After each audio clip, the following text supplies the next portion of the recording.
Hello viewers, and here we have some gameplay from Project Cars running on the Xbox One. I've played the Xbox One version since release pretty much, and testing the new Fanatec Elite wheel with the universal hub adapter and the real steering wheel there as well to motorsport, and having a race around. Now, the great thing is with this game is obviously the fact that you can change your field of view to make it absolutely perfect in the cockpit. Look at that, doesn't that look cool? Racing around Le Mans. Wheel felt great, really nice, you know, really realistic. I mean, it's much bigger than other wheels, so you see a lot more movement. I was just really enjoying getting in the flow here. You know, these aren't world-beating lap times. This is me enjoying a racing experience and just gradually getting into the groove. Nice replay cameras as well. The wheel itself was feeling intuitive. As for the pedals, I got used to them at this stage. The accelerator, I had taken the rubber off the pedal just to make it much smoother underfoot. The braking, I was still not necessarily comfortable with. I don't think I was really comfortable with the braking consistently on any game. It was still taking me a lot of time to get used to. It does take a long time to get used to that brake, and I think that occasionally it feels just right, and sometimes it felt a bit soft and the braking wasn't quite where I expected it to be. So a long straight.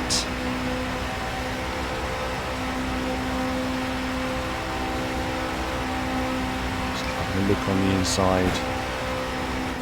Having a look, but I'm thinking, no, not quite far enough ahead to take that position there. Loss of traction, but okay. And now hopefully better traction on the exit.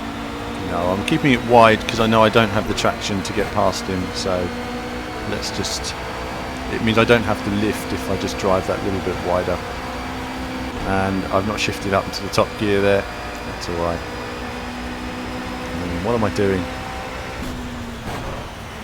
Tricky into the slow corner. And then on the power through there, so the iCar's definitely quick through there. But, you know, this is a wonderful version of Le Mans. It's, you know, for me it's my favourite version I've played. In terms of console gaming, this is for me the best sort of feeling of racing there is on the console at the moment. You know, I think Assetto Corsa's got a nice physics model, but it doesn't have the day and night transition, it doesn't have the weather, and see some of the tracks and cars that this has in it as well. So there's potential in Assetto Corsa, but it hasn't met that potential yet. I think Project Cars has, you know, really moved things forward in terms of sim racing on home consoles, and I'm so looking forward to the sequel that can improve on some of the bugs and issues that people found in the original game, but also build upon it in terms of the many areas that they had success.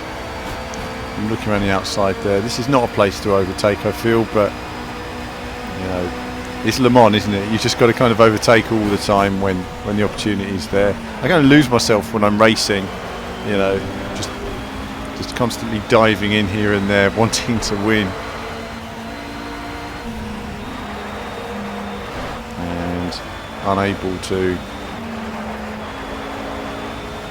get past there that time. I'm still learning the circuit. I didn't quite know where the braking point was coming up. I remember not being able to see it particularly well. And that's the funny thing when you're racing Project Cars. If many of you do watch this video and you do the day-night transition, you suddenly get to a braking point like that, and at night your braking points change, and you suddenly realise, I can't see the thing I was using to brake with, so now I've got to use something else. You've always got to have your day and night sort of brake markers.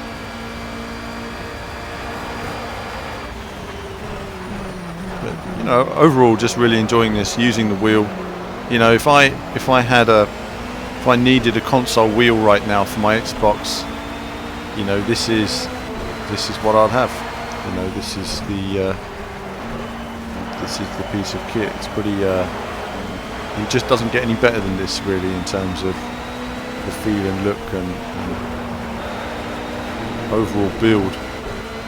the question is with these types of wheels is, you know, whenever they're reviewed, is you can never tell on the durability how long they're going to last and what levels of force feedback you can put through them.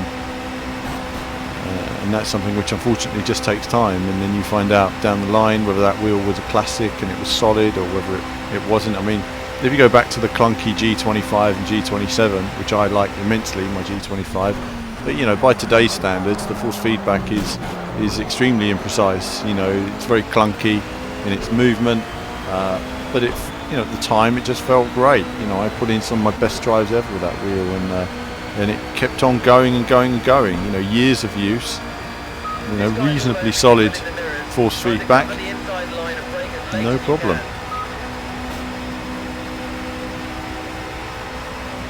So continuing on this lap.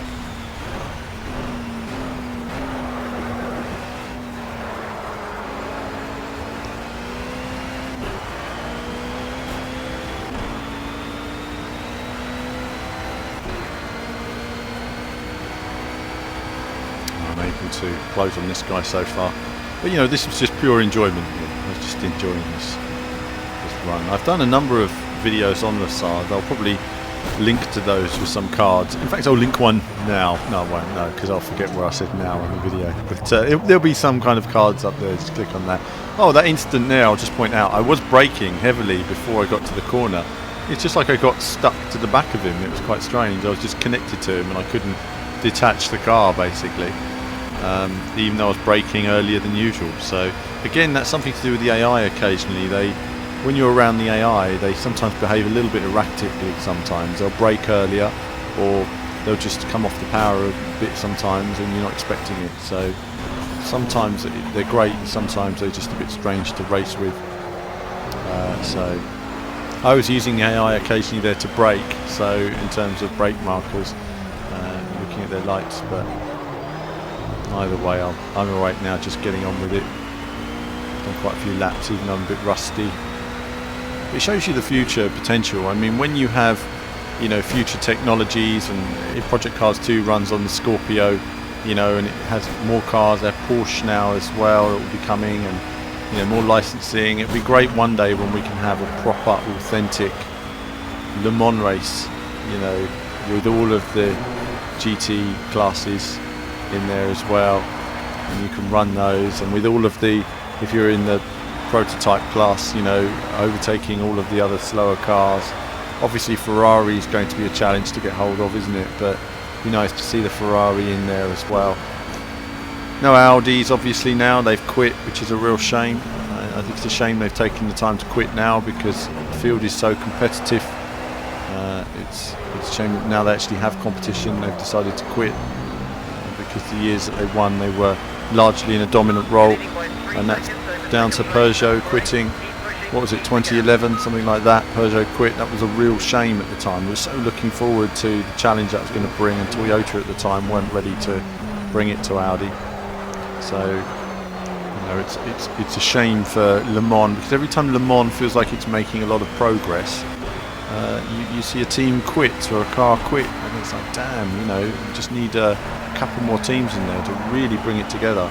I think the series as a whole, as I'm driving a bit sloppy there, I think the series as a whole really could do with a bit more structure in terms of UK television. It doesn't get the UK time it should in the structure there, but it's got such a calibre of drivers and famous drivers now as well, that it really deserves, I think, a bit more exposure and a bit more consistent exposure.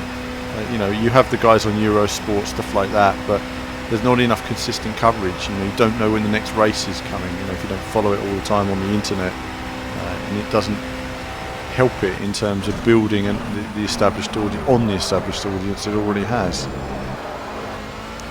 I'm just enjoying this.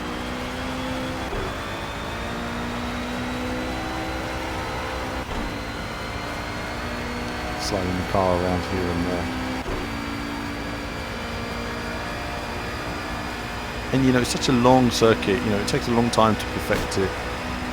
But at the same time, you know, once you get into a rhythm, it does have a rhythm, this circuit. You know, that's what's so great about it, it's so varied.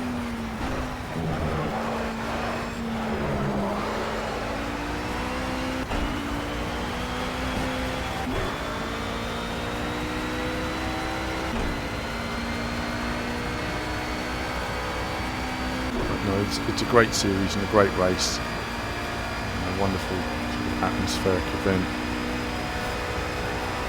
And the risks the drivers used to take down there, that straight before there was the chicanes, was crazy, really, especially at night, flat out for all that time. You know, if you do get to see the film Le Mans with Steve McQueen, you know, it really is worth taking a look at. There's also a documentary about the making of Le Mans as well, and that's worth watching. It tells you a bit about, you know, Steve McQueen, whether I left the cinema liking him more or less. Well, I don't know.